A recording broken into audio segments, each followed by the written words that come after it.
क्रम कुएं के नजदीक एनक्रोचमेंट से दुकानें बनाए जाने का इल्जाम है।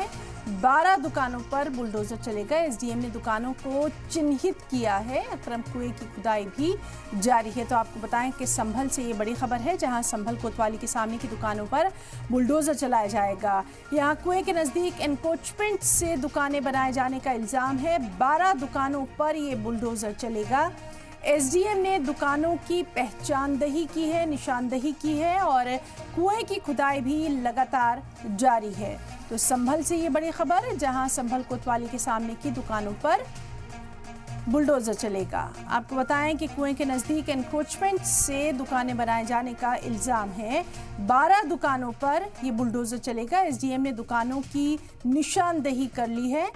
कुएं की खुदाई भी लगातार जारी है।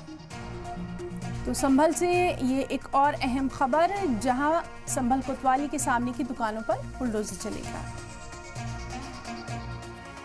तो उसके संबंध में ये बैठक बुलाई गई थी कि आप लोग उसको देख लें और स्वतः उसको संज्ञान लेकर हटा लें। कितनी कुल दुकानें हैं, किन लोगों ने बनाई, क्या कुछ साफ हो पा रहा है? कुल 12 लोग हैं जिन्होंने दुकानें बनाई। 12 दुकानें हैं। कौन इनका किराया लेता होगा, क्या? इनके द्वारा बताया गया कि इसमें जो 11 दुकानें हैं उनका किराया जो पीछे मस्जिद है उस मस्जिद के द्वारा लिया जाता है।